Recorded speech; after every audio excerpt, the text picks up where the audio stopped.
Jamie, I did want to ask you about the Isak situation. A lot of criticism this weekend from Newcastle fans about the coverage, about Ornstein talking about this.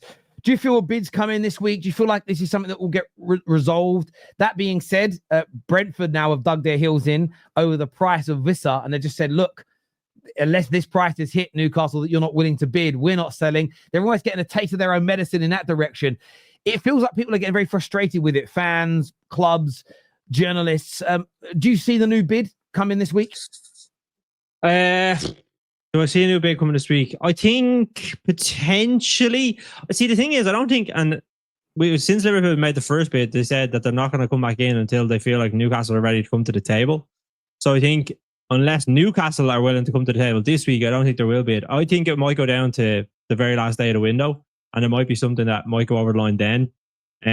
Just because I think, similar like with Newcastle, they want to get a striker in. Like I think the game against Villa, they were more in control and they had kind of the better opportunities, but they were just missing something in that forward position that I think Isak would definitely, if they had him, I think they probably would have won that game. And I think that's what they're kind of worried about. With the whole situation on the saga, like I've seen the Newcastle fans singing some lovely songs at the end of the game for Isak. But listen, I think how he's handled it, like you can be honest and you could say he probably hasn't handled it the right way. I think even for me as a Liverpool fan, like I wouldn't want Salah going on strike to try and push through and move to Real Madrid. Do you know what I mean?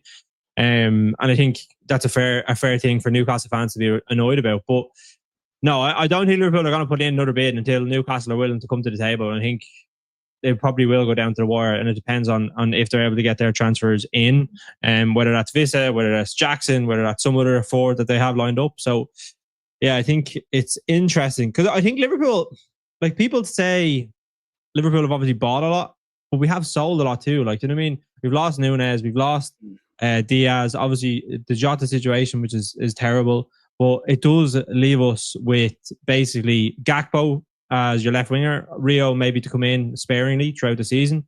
Then you have Ekitike, who looks like he's really good up front, but that's the only forward option in terms of a striker. And then you have Salah on the right. Potentially Frimpong can play on the right wing. I think that's something that Slot said in his press conference. But Liverpool are probably one, if not two, attackers short in comparison to what they have been in the last few seasons. So yeah, like I think it's someone that they have to get in terms of quality and impact. And I think it does send a message to the rest of the league too. If you get Isak in, it's like, shit. It's like, this is a worry now. Do you know what I mean? So yeah, it'll be interesting to see how it develops over the next kind of 2 weeks or so. No, I'm going to give a point of view. I'm going to give a take that is pure. That is not purely from salt, but there's salt in there as a Man United fan. So what Isak is doing is wrong. He shouldn't be striking. I think he should. Yes, he's allowed to put pressure on the club to let him go. He's allowed to have dialogue with the club to let him go. That's perfectly fine, and do what you need to do in that sense. But refusing to play, like not refusing to ever play for the club again, striking, not training with your teammates, yeah, that's a big frustration, and that's not right. But whenever something happens at Man United, it's always like, well, the player's doing that, but look at the club. What's the club done to help? What has Newcastle done to help this situation? What have Newcastle done? They've made it worse. They have made it worse for themselves. They could have sold Liverpool. They could have sold Isak to Liverpool well earlier in the summer, and then this situation wouldn't be a problem. You know why? Because Isak would be gone. You probably would have had Ekitike, or you probably would have got Sesko or someone else because you would have had the funds early enough to go and get a striker that you want, right? But instead of that, they try to do Billy Big Bollocks. They try to be that guy. You know what we're going to do? We're going to get Ekitike and keep Isak and play 4-4-2. We're gonna show people that we're moving like the bad man now, that we're the boogeyman in the Premier League. And now they're scuppered. And now they put themselves in a position where Isak in his mind, has a right to do this. I think there was something last year as well, wasn't there? There was something last year that he was promised a new contract by I can't remember what your one's name is now, the old director of football, the woman, but he was promised a new contract and then he wasn't given it because of the PSR difficulties that they had. So he wasn't given it, and then they said, this is going to be my last campaign. then so they had a year basically to plan for it, that they were going to lose him. And then they were like, no, we want to keep you.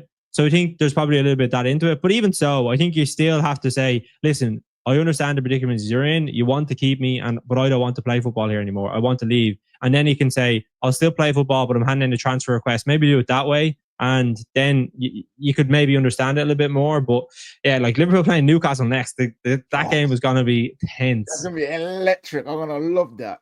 This has been my view. I've had this view now for a long time. My view for a long while now. Thank you, Kev, by the way, for encouraging everybody to hit the like button. Let's get this up to 1,000 likes whilst we're live, please, people. We're only a couple of hundred away. My view all along has been they are not going to sanction this until after that game. One part of it is like the sort of the optics and how bad it would look before that game.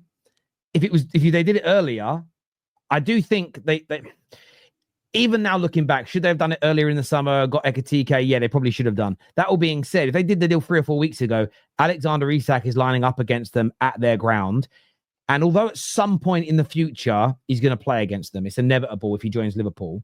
Doing the deal 2 weeks ago and him being match fit to play in that game, come on from the bench, maybe score a winner.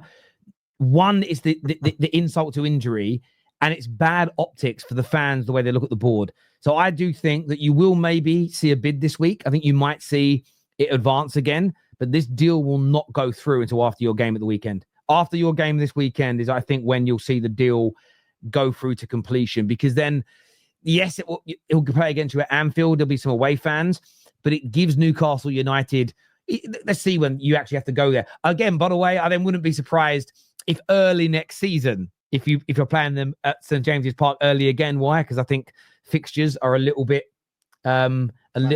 manufactured as well sometimes, especially if he does very, very well against them later on in the season at Anfield. That'll be an early fixture just to get the juices flowing. But it's going to happen. And like, as I've said, I've called a lot of Newcastle fans out this weekend. I've seen the way they've reacted to the and it's really funny because I've had conversations with a lot of them, and there's this element of, and I referred to it as 1930s. I called it the 1939 effect. This idea that Ornstein shouldn't be allowed to sit there on the side of the pitch and talk about the story. If you've read Ornstein's stories, if you listen to him full length, not just clips, I think he's given both sides of the story. Newcastle have denied the things that Isak has claimed. He's given Newcastle's perspective. I've been really taken aback by the idea of wanting the free speech shut down. Now they can say I'm not stopping free speech, but when you're saying why is this allowed, I'm just going to take that for what that means. Whenever you say why is that allowed, that is at the very least implying, if not suggesting, that shouldn't be allowed to happen. That conversation shouldn't be allowed to take place. I am just not going to advocate for that on any level as a broadcaster of some sort. I think that's ridiculous.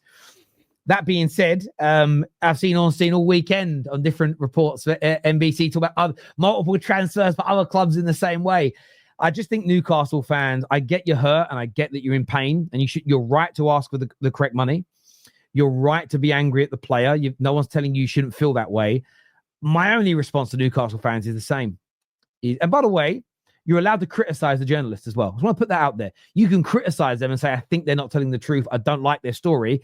That's also part of the free speech element here. That is also part of the not being part of the 1939 element, is that you're allowed to criticize things when you want as well. Equally, you're allowed to be challenged. You're allowed to be challenged in that same way. That's the whole point of this. The challenge should be there. What I'm pushing back against is the idea, and I have heard a lot of Newcastle fans say this in the last 4 or 5 years. KJ knows because he's been blocked by a lot of them. Why are you talking about my club? Stop talking about my club. I'm not going to. No, we're all going to talk about all the clubs we want to speak about. That's football. It's always been the same. I just can't be this mad Gestapo thing going on. It's crazy to me. And yeah, Liverpool just get it done.